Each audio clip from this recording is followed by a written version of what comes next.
Quero conversar mais uma vez com o Bruno Pinheiro, porque nesta sexta-feira o presidente Lula fez uma reunião ministerial para avaliar o primeiro ano de governo, né? Então vamos ver com o Bruno Pinheiro o que o presidente Lula deu de retorno, vamos falar assim, de feedback para os seus ministros. E aí, Bruno?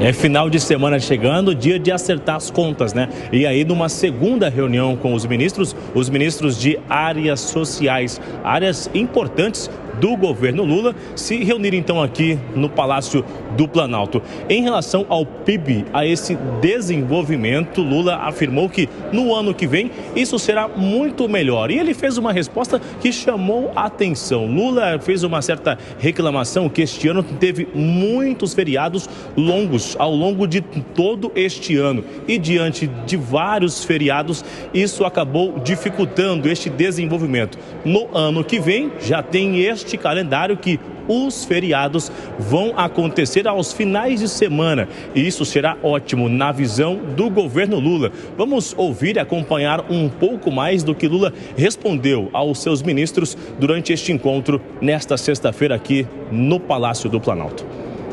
Esse ano teve muito feriado prolongado. Exageradamente, esse ano teve muito feriado prolongado. O ano que vem os feriados cairão todos de sábado, significa que o PIB vai crescer um pouco mais, porque as pessoas vão ficar um pouco mais a serviço do mundo do trabalho. Essa foi a segunda reunião. Na semana anterior, Lula já havia se reunido com os ministros da infraestrutura, fez uma cobrança para que eles usem os recursos que já estão empenhados nos ministérios. E a ideia de Lula, no ano que vem, com feriado ou sem feriado, durante a semana, ele vai aumentar as viagens, inaugurando obras. Agora, Evandro, aqui entre nós, um feriado no meio da semana é bom demais. No final de semana também ajuda, mas na semana ajuda e muito, né? Opa, Bruno Pinheiro, só não para nós jornalistas, né? Eu sei que o Bruno é muito empático e ele quis falar isso para você que pode aproveitar o seu feriado. Mas eu quero revelar para você e trazer um bastidor que para nós não serve de nada. Serve para coisa nenhuma, porque a gente está aqui atrás da informação para contar para você que está descansando. Enfim, né? Cada um tem a sua profissão e é assim que funciona. A gente que lute. Bruno Pinheiro, obrigado, um abraço para você. Vamos retomar a nossa conversa aqui então agora sobre essa reunião ministerial, esse feedback de Lula, que disse que este ano o governo teve um pouco de problema por conta da quantidade de feriados e emendas. Emendas parlamentares, que ele quer dizer. Gani, você que começou. Não, vamos lá. Do ponto de vista econômico, é claro que se você tem mais dias úteis no ano, você tem uma atividade econômica maior. Mas esse efeito, ele é marginal. Não dá para colocar a culpa de um menor crescimento no feriado. O menor crescimento, ele está muito ligado a principalmente a uma incerteza fiscal. Essa incerteza fiscal, ela cobra o seu preço. De que maneira? Os investimentos estrangeiros diretos despencaram esse ano em 40%, porque tem uma incerteza em relação ao Brasil. Não adianta a taxa Selic cair porque a inflação está mais controlada. Se tem essa incerteza fiscal, aumenta o prêmio pelo risco. E o juro de longo prazo não cai na mesma velocidade do juro de curto prazo. Então, o grande problema do país que está atrapalhando esse crescimento econômico é o fiscal. Dávila, o presidente da República disse que o PIB vai crescer um pouco mais em 2024 porque terá menos feriados e emendas de feriado. Olha, para crescer, sabe o que ele precisa fazer? Viajar bastante, deixar a gente trabalhar aqui. Quanto mais ele viaja, mais o PIB cresce. Então, ver duas coisas, olha só. Olha o que ele fez para atrapalhar a economia esse ano.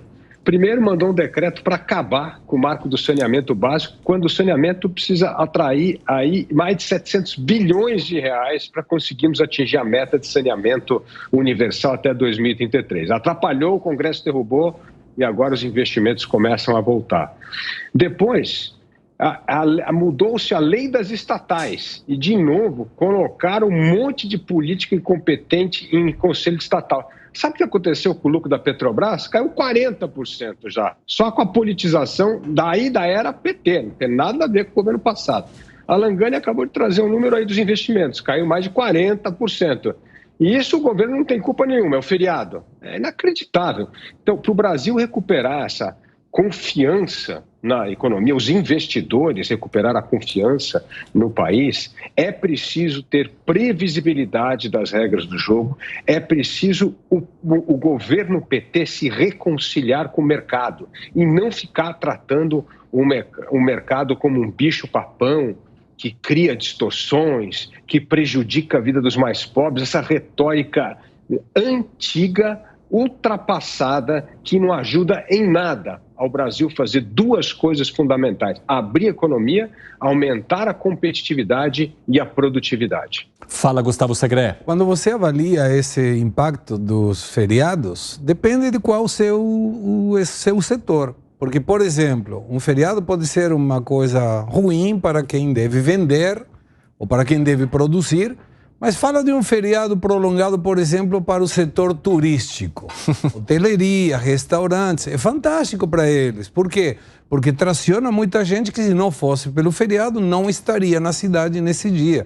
Mas não tem nada a ver o crescimento. Eu recomendaria, com muita humildade, o presidente, deixe um pouco a chácara aí no Palácio da Alvorada e pegue algum livro, Princípios de Economia. É uma questão bem básica. Não tem que interferir nessas questões econômicas quando não sabe, porque cada palavra que ele menciona atrapalha mais e o mercado se preocupa.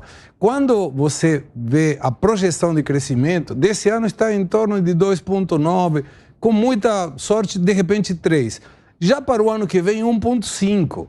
Então não podemos falar, não, vai cair 1,5% por causa dos feriados. Não tem nada a ver o feriado. O feriado é uma questão marginal e não muda a agulha, não muda o indicador econômico em função disso. Então, por favor, presidente, foque naquilo que o senhor sabe. Política, economia, claramente não é da sua ingerência falar sobre o assunto. Elaine Keller, como é que você avalia esse discurso do presidente Lula? Eu passei a primeira hora do programa fazendo uma autocrítica. Já fiz. Agora, a segunda hora, vamos falar sério, né? Vamos lembrar que este ano a gente teve uma queda do desemprego, a gente teve queda da taxa Selic, a gente teve o mercado confiando na gestão do Haddad na frente do Ministério da Fazenda, a gente tem aí uma melhora na economia. Então, eu sou obrigada a divergir aqui, a discordar do meu colega Alan Gani. Esse espaço serve para isso mesmo. Do Dávila, né? Com relação à fala de Lula, claro, ela é totalmente tola, né? Digamos assim. Não faz o menor sentido achar que o feriado muda alguma coisa no PIB brasileiro. Mas é inócua também. Não entendo por que a gente vai dar aí uma lente de aumento sobre uma fala tola e inócua dessa, porque não mexeu com o mercado. É muito pior quando ele fala que não precisa atingir a meta fiscal de zero, né? Como queria ali, quer ainda o ministro Haddad. Aliás, ele insiste na meta de zerar o déficit fiscal. Portanto, essa fala dele é inócua. Só para a gente dar risada e a gente não precisa botar leite. Ou seja, não haveria necessidade de se aprofundar tanto nesse discurso. Não muda nada, inclusive com relação ao mercado. E entendo que esse ano, diferente dos colegas, eu entendo que foi um ano muito bom para o Brasil. A gente teve aí um PIB bom, sim. O índice do PIB foi bom, acima da expectativa inicial lá em janeiro. Tivemos, de novo, como eu disse, queda da Selic, queda do desemprego.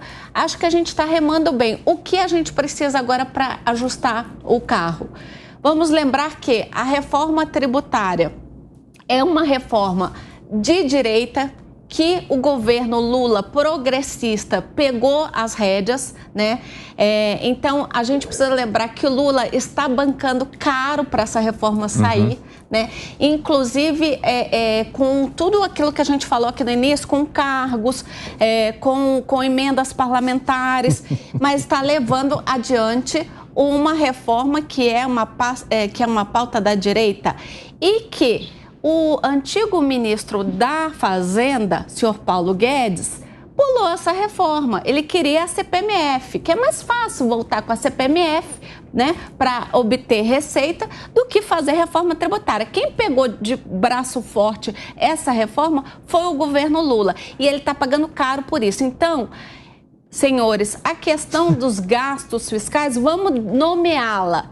essa questão se diz respeito ao Congresso, ao Centrão, aos partidos do Centrão. O governo está tendo que pagar caro para fazer uma reforma tributária que é uma pauta da direita.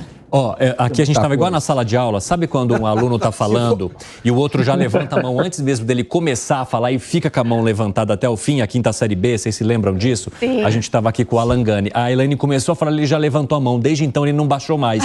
O Segré levantou depois, mas eu vou ser obrigado a passar para o Gani antes, porque a mão dele está levantada faz uns 5 minutos. Se fosse Fala, Gani. Já estava jogando aviãozinho, né? Papel. Mas a Elaine, com canudinho, cuspindo papel com baba. O Piperno voltar. Bom, mas é o seguinte, vamos lá, né? Bom, primeiro, essa queda da taxa do desemprego, que vai de 14% para o patamar de 8%, a maior parte dessa queda se deu no governo anterior, no governo Jair Bolsonaro. A queda agora, ela foi marginal e ela se dá em magnitudes cada vez menores. Segundo ponto, Elaine, segundo ponto.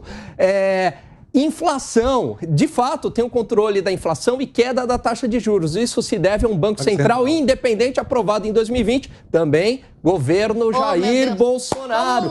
Outra coisa, crescimento econômico acima do esperado, agronegócio, esse agro tão demonizado pela esquerda, pelo PT, este agro que puxou esse crescimento acima do esperado. Esse sim, muito bem tratado pelo governo Temer e o governo Jair Bolsonaro. Então, na verdade, a melhor situação, o crescimento econômico que se dá agora foram de reformas que ocorreram lá, desde o governo Temer e no governo Jair Bolsonaro, e este governo atual colhe estes frutos. E para finalizar, a reforma tributária não é de direita. Pelo menos eu não me coloco. Eu não banco essa reforma tributária. Ô, Dávila, você banca? Não. Peraí. Essa reforma não. Reforma tributária. Bernardo Apim, intelectual de esquerda. Meu querido, pelo amor de Deus. Não, mas reforma tributária sempre foi uma pauta de direita. Não, mas não essa reforma tributária. Eu tenho uma resposta. Não essa. O IVA não é uma essa que aumenta imposto. Esse é o ponto. Essa não. Quando você fala, tem alguma reforma direita ou de esquerda? A pergunta simples é, vai aumentar a carga tributária? Sim, mas os privilégios, não é de direita. Mas os privilégios não foram impostos nem pelo API, nem pelo governo, diria foram mais, pelo Congresso. Eu sou a favor de... E olha só, que bom que o governo Lula Aliás, que bom que o presidente Lula é um cara de sorte, né? Porque toda vez que ele entra, melhora a economia, porque os governos anteriores trabalharam e ele só colhe fruto. E depois a gente aí tem que voltar e fazer uma série de reformas de novo. É um ciclo, né? Então tem um ciclo reformista, gasta, piora a economia. Aí tem que vir o governo de ajuste. O mercado não confia no Haddad e é isso, é a estrela do PT, né? A estrela vermelha do PT que dá sorte para ele, porque a economia sempre bomba no governo dele e é sempre... Reformas, Fernando Henrique. O trabalho do antigo... Peraí, Dávila, eu já vou... Deixa o Segré que tá na fila, eu vou pra você. Porque eu e o Dávila, nós estamos aqui assim, enquanto isso tá acontecendo. Briga. Igual essa turminha mesmo. Mas vamos lá, fala, Segré. Qualquer coisa que você, audiência, pessoa que nos assiste, nos brinda a honra da sua companhia, quer saber se de direita ou esquerda, não existe nenhuma reforma tributária de direita que vai trabalhar para aumentar a carga tributária. Nem a do PT. Não. Como não? O PT só quer aumentar a carga tributária. Não. Você sabe que mudou... Quem criou os privilégios? Não, quem que trouxe os privilégios? Dilma, quem mudou? 500 bi. Não, Dilma, tô falando do projeto da reforma tributária. O Centrão colocou um monte. Então mas Centrão, que bom. Mas não era a direita, não era a direita. Centrão. Você sabe mas Centrão não é ideológico, ele é esquerda, direita, qualquer coisa. Não, mas eu disse, gente, que a reforma tributária, o IVA, tudo isso é uma pauta lá de direita, nunca foi de esquerda. Agora, quem mudou o texto original foi o Centrão. Mas tem 170 países no mundo, na ONU tem 193, a grande maioria utiliza o IVA. Era necessário uma reforma sim, mas nunca para aumentar a carga tributária. Nenhuma política de direita liberal vai trabalhar para aumentar a carga tributária. Eu não disse que a parte de aumentar a carga tributária. Então, eu disse que o IVA, a reforma tributária, é uma pauta de direita. É uma parte de lógica.